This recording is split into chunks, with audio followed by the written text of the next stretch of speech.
RDC est une et indivisible. Et la population de Thonon, c'était il faut tout arrêter pour faire face à cette situation.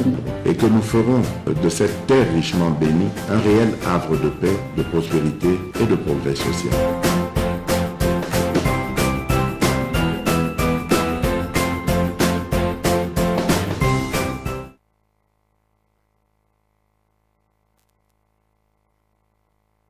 Et si je commençais cette émission avec cette interpellation, le bien-être universel.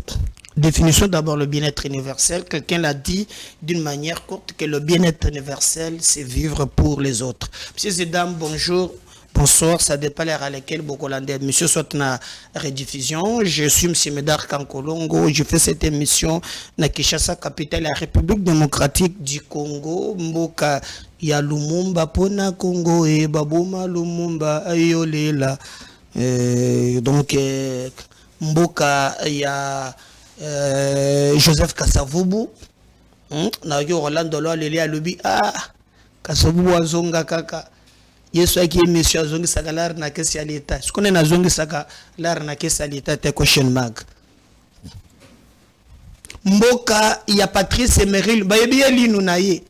Mais na comprendre mboka ngo tendengi to soki ndaga nango muntu asi akufi bolanda linu ngo pe il paraît que soki ya lukuta soki ya solo. Je peux commencer avec ça. Monsieur Jacques Ben Chabani, pour la famille, le mot batomboki, balobi, ezali sabotage. Bitakura lobby au Montozali, à la base, examen ministre de la culture et art. Bon, c'est pas comment ils ont les gamins. Nous apprenons que Bayibili nous naïe. Ce que le bleu nous entendons que c'est la machine à échanger ouana. Parce que la sécurité, c'est la carte. Ils ont monté sur Kokota. Bon. Un pays comme l'Afrique du Sud, en Afrique du Sud, en dehors il y a minéraux et autres, l'État gagne un budget national, un aspect de tourisme. Vous voyez ça? Si vous entrez en Afrique du Sud, on te fait visiter le site où Nelson Mandela a bandaki Koufand, au Kofuta, Mbongo, au Keboy. Mais nous sommes le pays de Patrice Emery Lumumba. D'ailleurs, et ce qu'on a dit dans Makambo, il y a une Makambo, il y a musique. O balobi o na mwana ya bimaki pe na o sentiment soki ya nini bomisa ki soki lumumba longolango na mwana pe ba changer ngo mais na tuna toujours mutuna mais le Siena o yo mo to banyo sala ke non Siena strawana sala ki film wana ya mundele wana o ya chaki asala biso film bosale na yendengedini.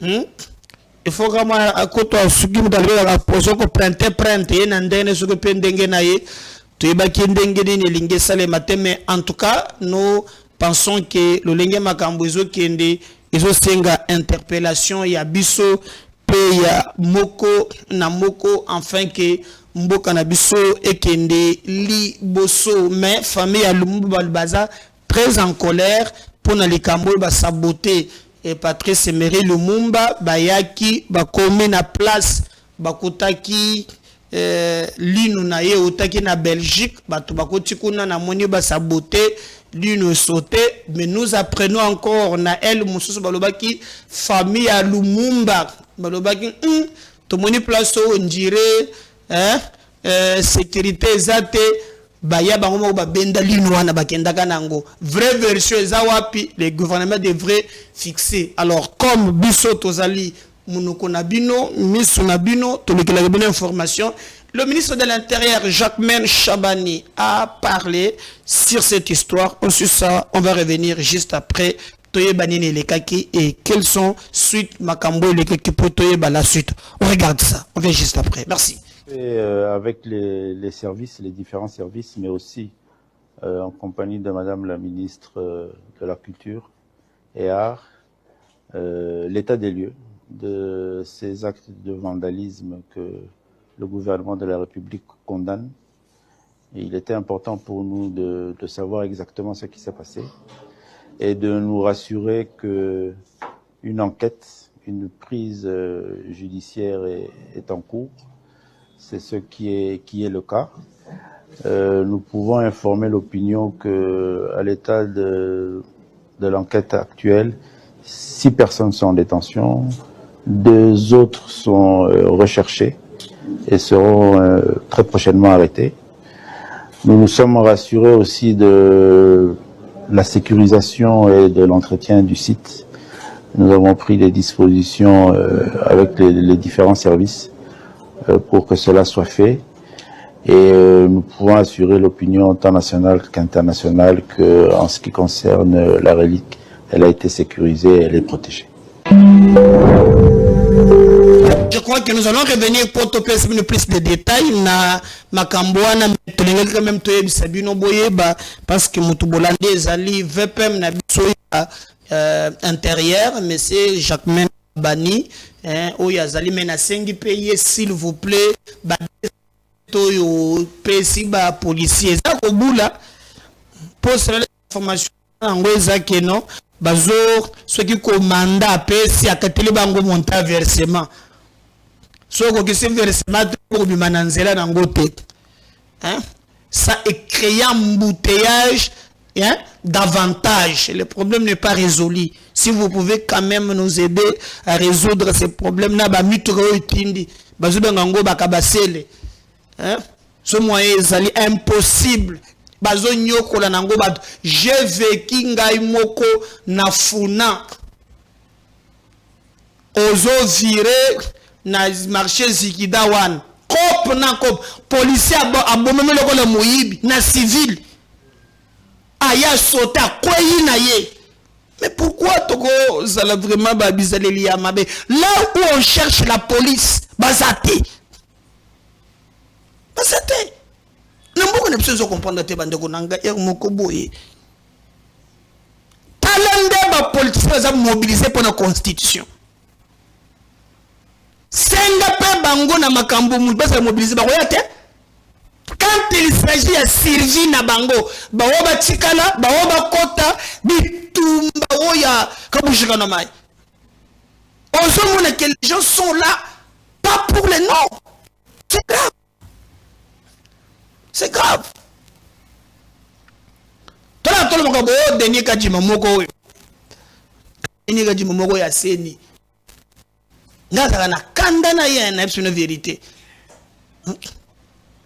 Nde siège nanga ba boto langa da ba chi ba seme. Babengi ya na parke. Babengi wapi? Na yebisa bino place babengi le président de la commission électorale nationale indépendante, Denis Kadima, est convoqué ce 22 novembre 2014 à 11h au parquet près la cour d'appel Kinshasa Gombe. Alors, oh non, babengi pour la machine à voter et ça n'a côté. C'est pas ça. Denis Kadima, babengi pour na bafé infrabalobi. C'est pour des faits de droits communs non liés à sa gestion na makambo ya seni. Donc, boza la clair. Babengi était pour na makambo ya voter, babengi était pour na makambo ya élection, mais babengi pour na ba infraction ya droit commun. C'est qu'il y a quoi commettre pe ba abina ye. Boulamo ya démocratie en wana. Dans la constitution, bien que mais au moins beauté nango ezali harmoniser notre vivre ensemble. Ngaza mutu ya seni okomona ke mibeko et prévoir esika bako sambisa yo ngaza mutu ya boy. Donc tout le monde au moins azali na esika na ye oyo bakoki ko sambisa ye. Même le président de la République na constitution na biso oyo juge na ye ezali la cour constitutionnelle. Donc bon s'étonner que boka ke Denis Kadima babengi akokende ko répondre à lobby na 11h. Babengi na parquet na cour na parquet général près la cour d'appel Gombe. na parquet général ndako za la lobby na 11h. Ba fe wana moye balobela yango ezate parce que boyeba que instruction d'abord au secret, c'est la secrète. Tokolinga toeba akende ba lobanini o ya sali. Alors j'ai même entendu non déjà ba activer Kadima pour salir ce référendum. Bino pona ba rumeur boza makasi. Yo information ngo wapi? Oh bantu pe ko pesa ba to ka Josh. C'est pas vraiment du Camboya Yakokamo. Donc, pour retenir que Zali Bongo, Denis Kadima, Azali, na parquet général près la cour d'appel Gombe, Azali na Makambo na ye Asali, ba infraction à droit commun. Oh ya Asali, ça n'a rien à voir na maye matali élection. Donc, si quelqu'un te dit que bazouye pour na élection, en tout cas, Ezali ko Kamoussa. Bazali ko funda Vital Kamerhe na bandeko moko ya ONG moko oyo bakotisa ki pétition 100 000 signatures ekotaki baza pe na kize même de réception o bango bazalaki nango po te Vital Kamerhe a luka moyen ya ko aligner bango.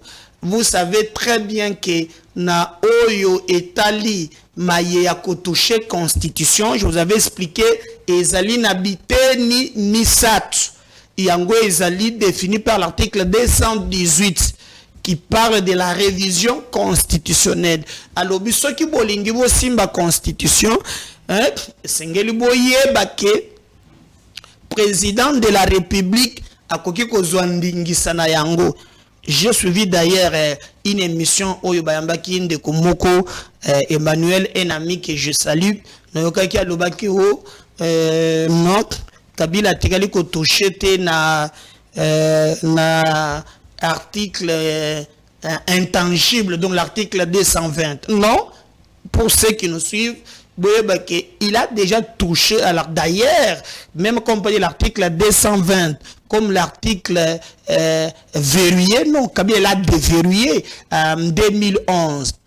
Avant, si vous prenez le matière technique, Bokei Boluki, na journal officiel, na 2011, Joseph Kabila a eu disposition pour réviser 8 articles. Si je ma mémoire ne me trahit pas, 8 articles. Na 8 wana, na préambule, exposé des motifs. À la question que il faut réviser parce que ma disposition mususu est comme inadéquate par rapport à ndenge mboka et koki penza ko tambola. Alors on a ba disposition, on a besoin qui nde ba toucher entre autres le pouvoir judiciaire, le parquet na moya lelo, le parquet est commis ko dépendre na ministère ya justice. Cette histoire, or, en lisant l'article 220, qui est l'article verrouillé, balobi biloko oyo et kokiko salisa révision constitutionnelle te ezali forme républicaine ya l'État dirait ya mandat ya président de la République makambo ya ba syndicat l'indépendance ya pouvoir judiciaire. Mais en 2011, Joseph Kabila a touché l'article 220 na kokende kolongo la parquet kocha yango na pouvoir ya ministre ya justice. Koneza kaka moi likanisi muke ya droit pour na ko osunga bande ko oyo bazali en place. Alors maintenant, débat ezali bande ko moko bakotisi 100 000 signatures. Pourquoi bakotisi? Je vous explique encore. L'article 218 apesi banani bakoki ko amorcer procédure one. Sotangi Aliboso, président de la République, Yami Balé, gouvernement, Moni, Yami Satou, ezali parlement, donc soit Sénat ou bien Assemblée nationale parlementaire, les deux chambres bicamérales, ou bien le peuple par une pétition ou atteindre 100 000 signatures. Ce qui bolingi va changer disposition de la constitution. Au occupé côté élément, bo sangani, bo récolter 100 000 signatures. Boko kende nango, boko tisi, na palais du peuple, na parlement. Alors, bango, bako juger yango après, bako débattre yango. Alors, ezana bande komoko, oyo, je ne sais pas ce que ONG nini, bakei na 100 000 signatures, bakotisi. Bazua qu'ils ont des réceptions. Banda bakotisi, ata lisolo moko ezobe ma ezate. Baye bakomeli kamere pona korobake, papa président Vital Kamerhe tolingi ou aligné pétition na biso po ekokisi 100 000 mwana mwa king mbele to mama mida a répondre te nde bazongeli. Alors selon le rumeur balobi Vital Kamerhe aboyina ye ko aligné yango po ye aza contre ou eza interprétation na bango. Bobi déjà que Bati ça s'est prononcé, non? Bati a lobby. Le problème n'est pas de changer le test, mais c'est le problème, il faut changer l'homme. Il y a changer depuis Banda na Mobutu. Hein? Il y a changer. En d'autres termes, Bati a boyi a télémeli Fati. D'ailleurs, si vous regardez na mikololeke ki awa atinda ki bato mibale moto ali boso ezalaki Willy Mishiki aza moto ya FDC aza député bomoni pe Ngoïka Sange aza pe député ya FDC bango wana babimaki pona kolobana Tshisekedi ke ekosimba te. Maintenant, comme Batazalaka Motemba Moto Adimi à lobby, le problème n'est pas de changer ma test, mais il faut qu'on change un débat. Donc selon lui, révision eza mabé. Mais Vital Kamerhe lo kanengi ni kingi, mobala bato mama mida eza souple. À lobby te, ngana ko se prononcer maintenant te. Mais au moins petit frère na ye, ya se prononcer. Hein? Ndeko na propre à se prononcer à l'obi non botika ko sala makelele soki boko kende po bo réviser ba matière eza révisable. Je parle bien à petit frère ya Vital Kamerhe à l'obi soki boko linga bo réviser ba matière eza révisable. Bokende nango poto za na majorité. En d'autres termes, c'est que l'eki ya Kamerhe a boyi ba touché na l'article non révisable. Parce que selon notre constitution, ba matière non révisable les alliés na taingeli bi l'article 220 entre autres le durée na mandat ya président ya république. Donc, allez-y comprendre. En communication, il faut lire entre les lignes pour vous comprendre. Ce qu'on va ici, 100 000 signatures, mais boni. Banda to koti sa signature na biso 100 000 ba ko betata lisolote. D'ailleurs, bazalaki na temps ebele, bo monaki na assemblée mais ochole kawa, bo monaki par exemple qui est Vital Kamerhe azalaki ne sengo ya honorable onani Kolobor. Boumoni, voilà, c'est très à l'aise. Il a même demandé aux gens pourquoi ça vous intéresse. Il est gynécologue. Mais maintenant là, Bazana Katia Koloban 100 000 signatures, Oyo et Sengeli, Bazali ko acquise Balobi, Vital Kamerhe, Bazali contre président de la République. De toutes les façons, Ngaï, c'est mon analyse. Je ne vois pas Kamerhe conduire ma révision constitutionnelle. Jamais. Batu kutasi boye se yokan. Je vois pas Jean-Pierre Bembes Kakondjima te révision zale kambo mususu. Changement ya constitution. Igwe a to entre parenthèses na ba mususu wan. Alors ba mususu bazana ba fonction. C'est le bato mususu ba lobby bako se prononcer te nete kamero bi que majorité ezana parmi za IDPS et alliés. Ce qui est que le lot a se prononcé, en tout cas, bako ko isaye. Na système ya keno, au mele kipimo mingi na nini, a kota que tout ça, a koti sa nanu po, moi choke kota, moi se prononcer ezate. Mais déjà, ONG o ezali, ko akizeye pourquoi azali ko aligner pétition na bangote. Et ko souke la wapi, en tout cas, yaka muntu yebi kolobor yebi ndenge nini ba kokende kosala débat wana parce que d'ailleurs bon monaki ba lobeki présidium ya union sacrée ba salaki je crois une réunion et qui devrait se prononcer autour ya likambo wana ça marche pas ba yokanité donc ba mususu bazali. Est-ce le moment que le président de la République a qu'un devoir présidium pour te battre sa position na bango, en tout cas toyebi penzate avant parce que par exemple le qui président a eu initiative a nommé ba mandataire a nommé ba tumususu a kokende pe kozwa na ba oyo ba za contre na likanisi na ye. Et qu'en conclusion, batu bakozo ba nini makoki ya ko soutenir ye bakozo la na rien.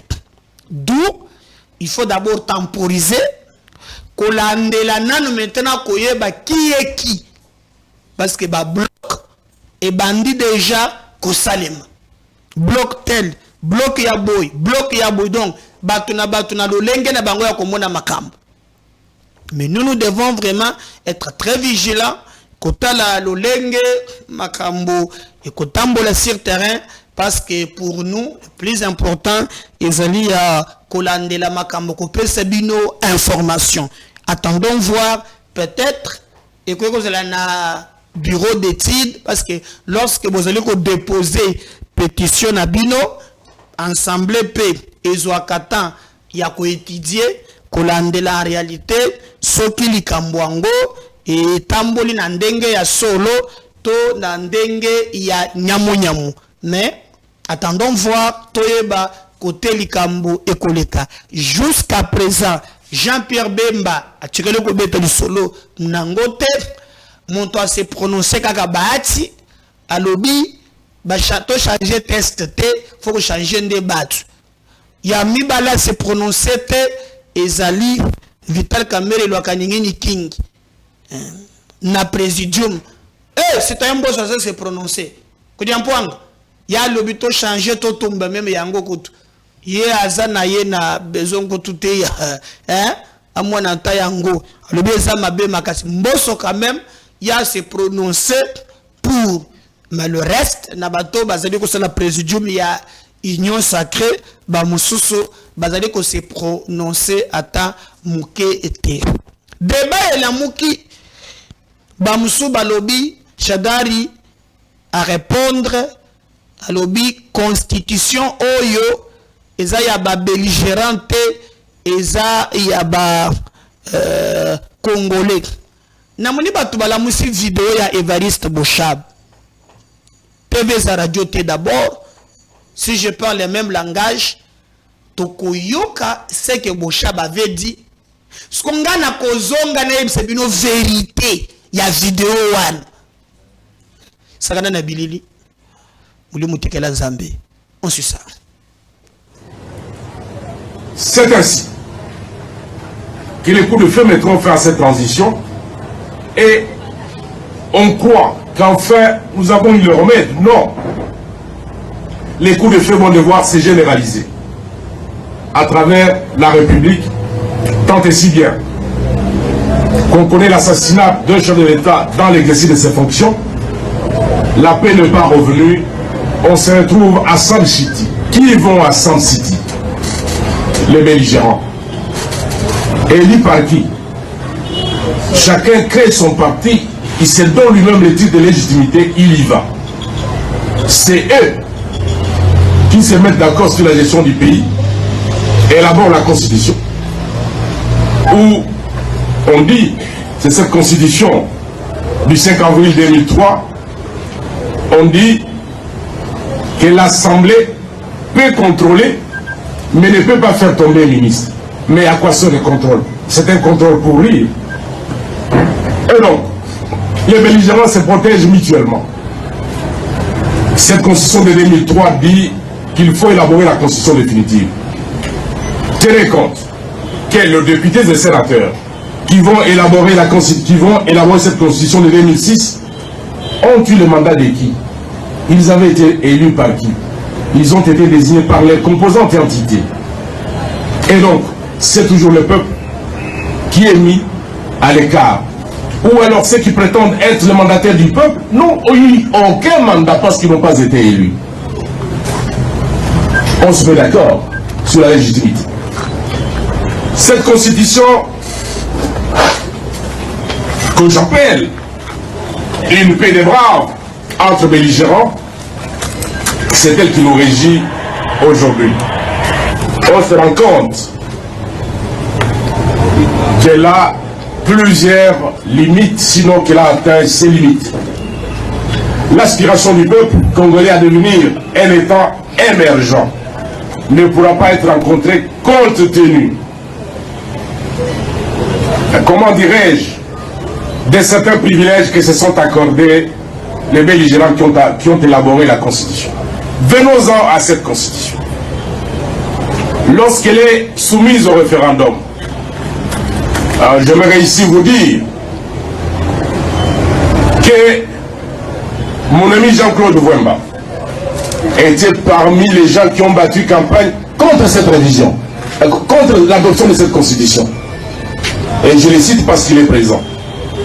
Bien d'autres partis étaient contre en disant la Constitution était elliptique et qu'il y avait beaucoup d'inepties. Il ne fallait pas l'adopter. J'ai voulu, 2 semaines après l'adoption de cette Constitution, c'est l'Église catholique, par un coup de sémence, qui dit le Parlement qui viendra, la première tâche qu'il aura, c'est de modifier cette Constitution, parce qu'il y a beaucoup de malfaçons dans cette Constitution. 1.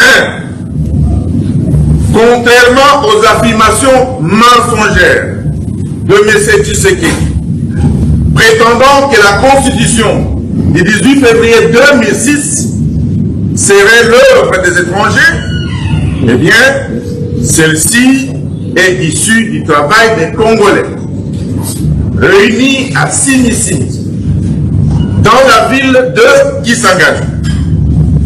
Elle a été rédigée par le Parlement congolais et adoptée par le peuple au référendum dans sa très grande majorité, exprimée à 85%. Elle est donc ainsi l'expression de notre souveraineté nationale et ne constitue en aucun cas une imposition, ni des belligérants, encore moins des puissances étrangères. Je dis Batouba Zongisi vidéo comme si Evariste Boshaba Lobaki Lobi. Non, c'est faux. Vidéo Bozo Mona Oyo Bozo Batouba Zo Tchalelo. Ezali vidéo il y a 10 ans. Et je peux vous confirmer que Ezali na siège il y a MPCR. Il y a Jean-Claude Vwemba. C'est Jean-Claude Vwemba à l'époque qui invita le professeur Bouchab pour aya former ba membre naïe. Qu'on ne vous trompe pas que non, hein, et sa vidéo à Sika, Bouchab a se prononcé non. Vous savez que Bouchab ba nyokoli ya mingi, hein? Ce qui est à penza na bateau yo ba betu mukato ba nyokoli, on a humilié. azwi na abimi meilleur eli ba betie mokato kadima soki na nini o bourré bahir bakena cour constitutionnelle cour lobby que non o seni ya lobby eza illégal akosala yango te be bazongisi ete aya comme sénateur bavote ye ono makambo ya basei boye na boye balongoli ya lisusu depuis lors Évariste Bochab selon les informations de Zalango a tiré qu'on se prononcer officiellement donc vidéo wana o bato bazolo ba ndira lobi lelo eza ya lelo te il y a 10 ans boyoki il y a 10 ans c'est pas vidéo ya lelo mais makambo lobaki na o Shadari ya lobi maintenant Shadari baza professeur le chef des travaux non professeur on professeur na inikinbo c'est ya professeur hein, dans ce pays hein, quand on parle de Bush professeur Bochab d'ailleurs moi je travaille nangai mais quand je suis en la recherche quand on parle de droit constitutionnel Bochab mais le reste le bilan 90 mais moi Shadari a contredire TV radio te MKBS ekokani na bino chaîne na bino tolanda pe Shadari ya lobi o eza ba belligérante Shadari ezala yango me na kati ya catholique tolanda nana et ne constitue en aucun cas une imposition ni des belligérants encore moins des puissances étrangères. La Constitution a été conçue pour assurer le bon fonctionnement des institutions de la République, prévenir les conflits internes, promouvoir et consolider la cohésion et l'unité nationale, garantir les libertés publiques, promouvoir l'état de droit, empêcher les dérives dictatoriales et garantir une alternance démocratique régulière. En outre, il n'y a rien de plus faux que l'affirmation de M. Félix Tshilombo déclarant à Lubumbashi que l'article 217 serait responsable de l'occupation de nos terres par des étrangers. En réalité, là, il confond la notion de souveraineté avec la notion de cession de terre.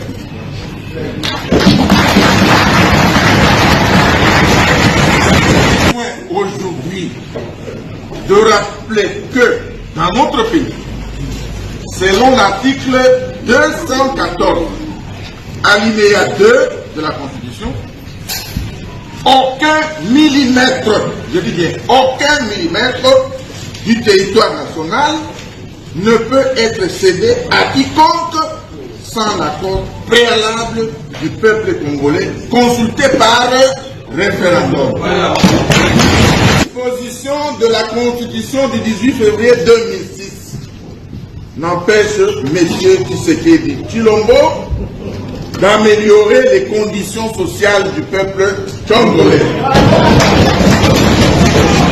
En garantissant une rémunération décente pour nos militaires, une rémunération décente pour les policiers, les enseignants, les médecins et autres agents et fonctionnaires de l'État, en donnant à la population l'accès à l'eau potable, à l'électricité et à des soins de santé de qualité, en stabilisant les taux de change, en construisant et en réhabilitant les routes, en régulant la circulation routière pour contenir les embouteillages, en régulant la circulation routière pour contenir les embouteillages, en récupérant Bunagana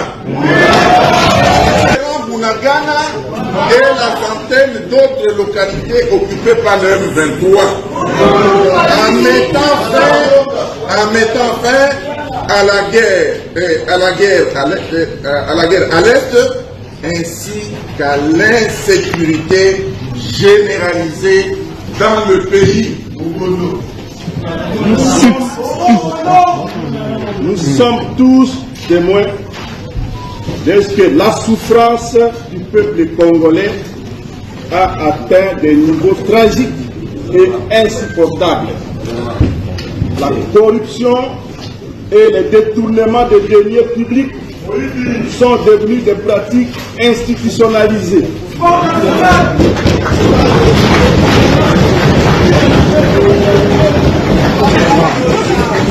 L'espace de liberté s'est gravement rétréci. La répression contre l'opposition a conduit jusqu'à l'ignoble assassinat de l'honorable Chérubin Okende.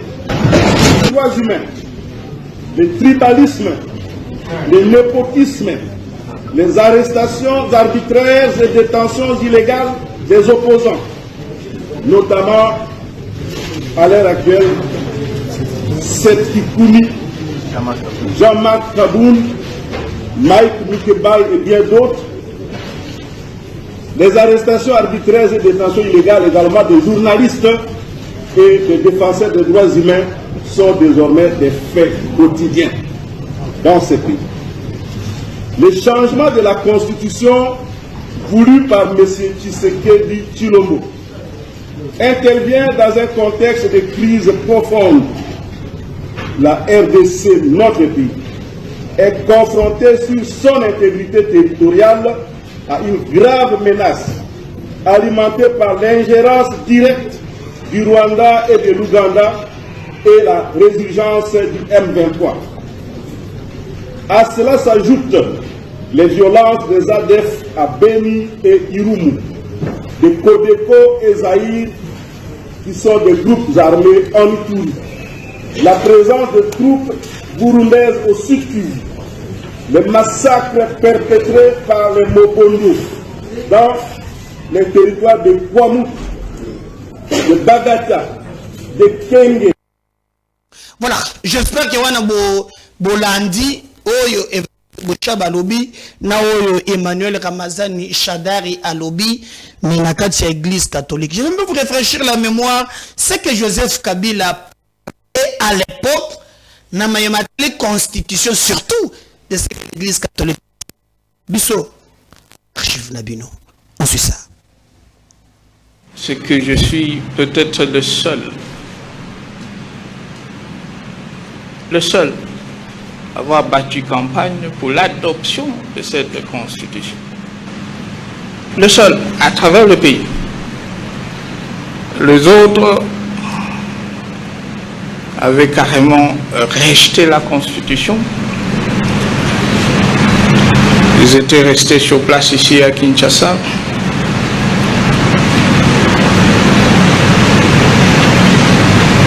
Dans les bistrots, dans les ambassades. Alors que j'étais sur le terrain, en train de battre campagne pour l'adoption de la Constitution. Parmi ceux qui avaient rejeté la Constitution en vigueur, c'est l'Église catholique. D'ailleurs, je considère que c'est ma Constitution. Voilà. Je vais terminer parce que ma constitution ba lobby ngana koya poyo zana masina pour comprendre comment fonctionnent les politiciens. Quand je vois les lots Shadari, pembeni ya Fayulu et les katumbistes, Nathalie Rossi na lobby, bongo mwana na yo bazo tinda ye. Lobby pe, po bango basa bongo bato bakufi ala fe bako yokana. Pona nini bazo bundela bakota lisusu. Pasina mawa. Mena lobby suko Augustin Kabouye Delise Sanga ndenga zo bundisa fachibo eza pona nini? Selon yo. Tout le monde magambo Augustin lobby. On va revenir juste après. Lis des mots en bas. J'ai un mot à dire sur la conscience. Ba frustré o bozako mona oyo. Mutuneti se sanga tango azali koloba. C'est un frustré oyo tango tata mokonzi akomi na pouvoir ye aye na esprit tribal o ndeko na biso nde akomi na pouvoir sikoyo ekomi tour na biso mokonzi amoni alobi non, moi je suis là pour les Congolais. Ayebaki kakoko comme ministre, mais c'était frustré nga na yebi bango c'est lit de mots en bas. J'ai un mot à dire sur la conscience. Ba frustré o boza komona oyo mutu neti se sanga tango azali koloba c'est un frustré oyo tango tata mokonzi akomi na pouvoir ye aye na esprit tribal o ndeko na biso nde akomi na pouvoir sikoyo ekomi tour na biso mokonzi amoni alobi non, moi je suis là pour les Congolais. Ayebaki kakoko comme ministre, mais c'est un frustré nga na yebi bango c'est lit de mots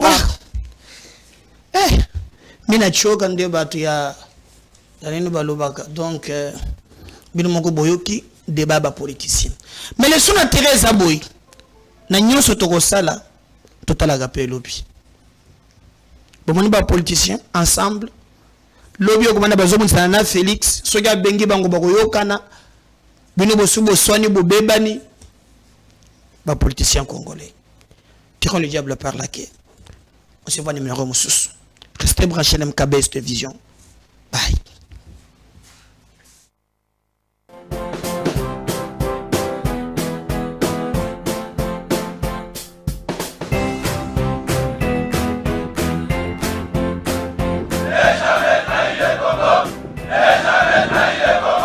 La RDC est une et indivisible. Que la population répondante, c'est qu'il faut tout arrêter pour faire face à cette situation. Et que nous ferons de cette terre richement bénie un réel havre de paix, de prospérité et de progrès social.